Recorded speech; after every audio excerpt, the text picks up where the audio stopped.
All right, and welcome back to Astrological's Racing, guys. Today we're going to be going through a massive overhaul and explanation of the Pure LCS linear color system that Peter just released. And more so, not just like tutorializing this entire video, like a step-by-step thing. It's more of sharing my experience and really my settings with you guys, because what Peter has done, he actually did break down all of the installation videos that you guys can check out in the description below. So that's what I would recommend prior to watching this video. I'm really going to be sharing with you guys my actual settings itself. So let's go ahead and get straight into it.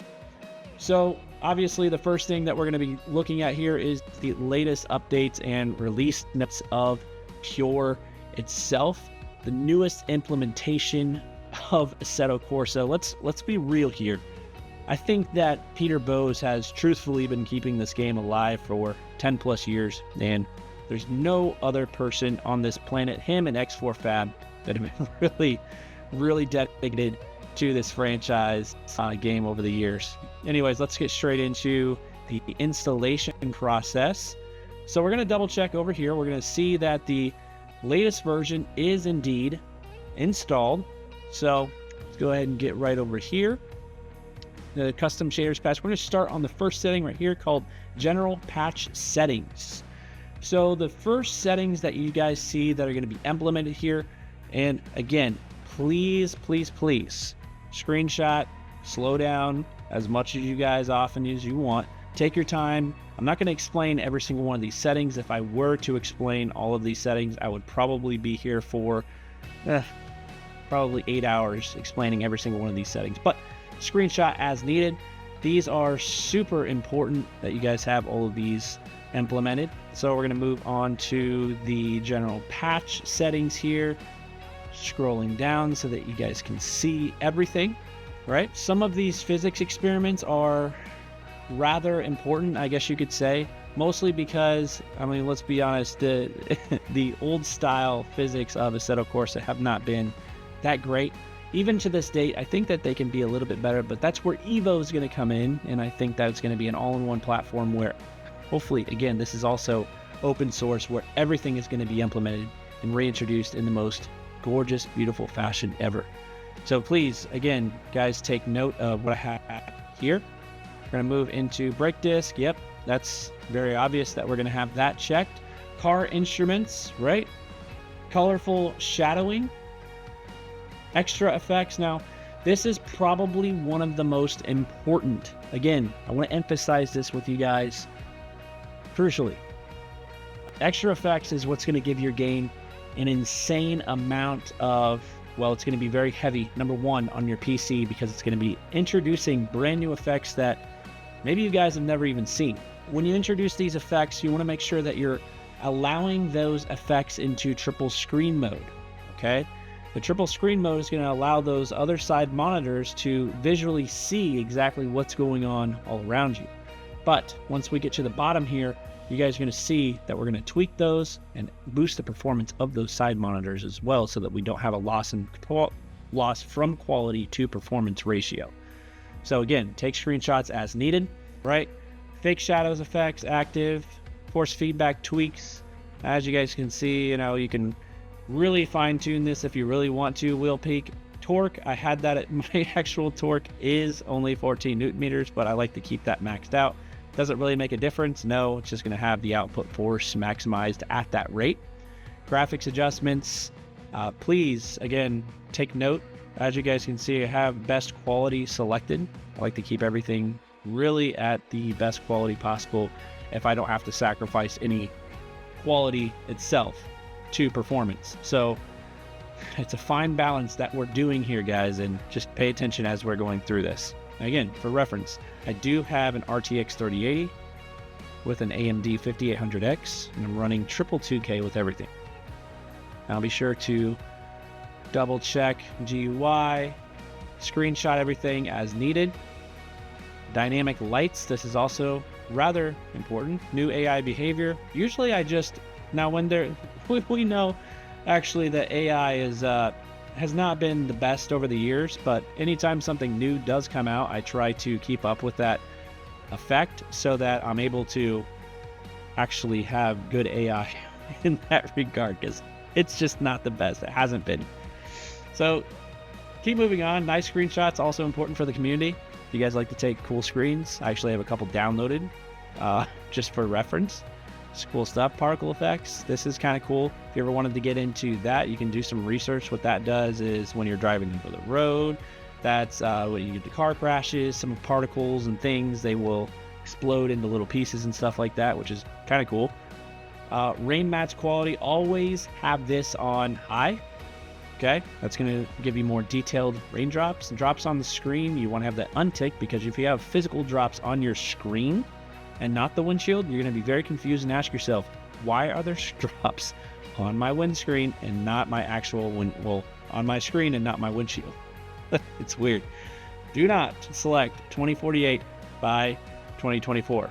It will completely completely screw you guys up, unless you have a 4090, which I don't.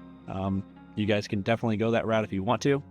Now when it comes to smart mirrors, go ahead and make sure that you guys have this checked as well.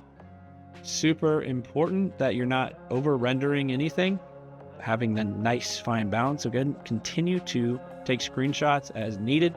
Track adjustments.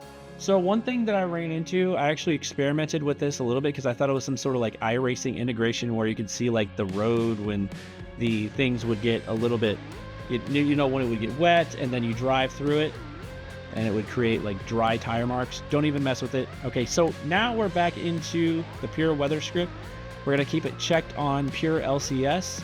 If you go to Pure Gamma, that will have the dynamic and complex weather stimulation with volumetric fog, the lightning, and everything like that. But we're messing with Pure LCS today, which is the linear color space with shaders and everything cool of that nature.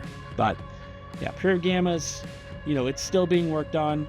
If they could somehow eventually merge in the future, they might. But for now, we're going to keep them separate, according to Peter. So moving on to the next sections here. Again, make sure you guys are actually doing screenshots of everything, screenshots of all of these settings here. Scroll down a little bit. Okay. Once we do, I want to go to the windscreen effects. I try to keep this removed, mainly because when you are driving at really any given point time in the day, at least, it really blinds you in the fact that there is actual dirt on the windshield and it's pretty hard to see out of. So I try to keep that unticked. Now, again, this is the most important segment of the entire video.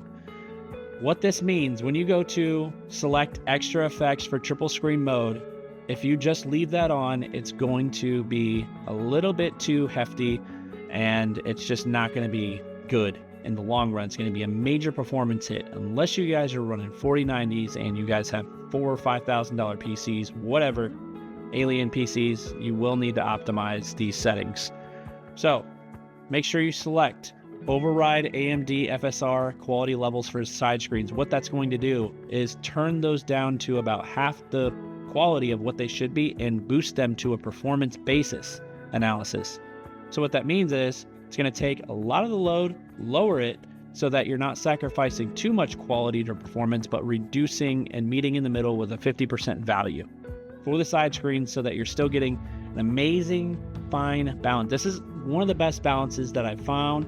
You guys can experiment with this. If you guys are still getting incredible performance, or if you don't need this, by all means, don't implement this. But with my experience and what I've noticed with my RTX 3080, if you don't check this, you're gonna probably be around 30 to 40 FPS if you don't have some sort of performance value. Okay, so as we go through this, we're going to also increase the sharpness to 75%, and what that means is that there's not going to be too much fuzziness, I guess you could say. So that's going to increase the actual sharpness of the performance hit that you're going to be getting. Hopefully that makes sense.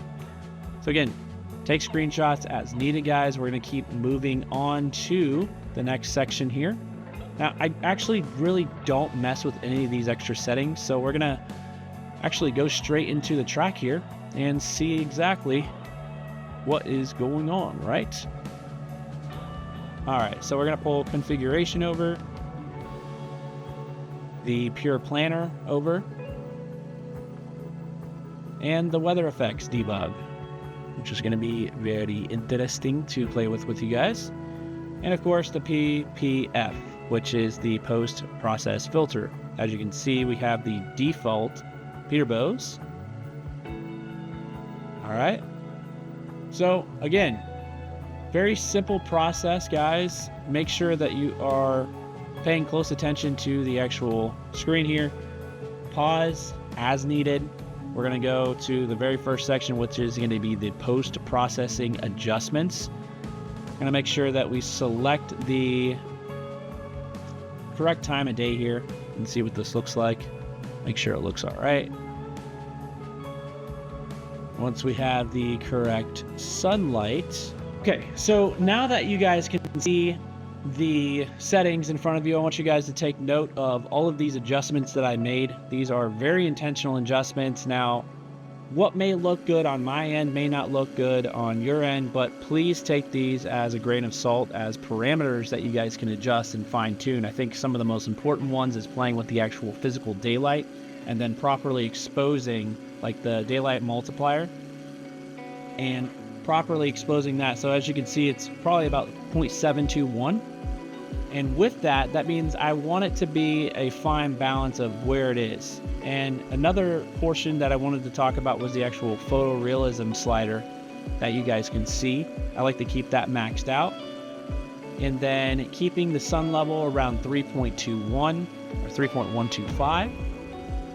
Take note of the light parameters that I have set here as well. Sky level, which is relatively important, and then of course fog, which is not going to be implemented at all, truthfully. And then that should be it.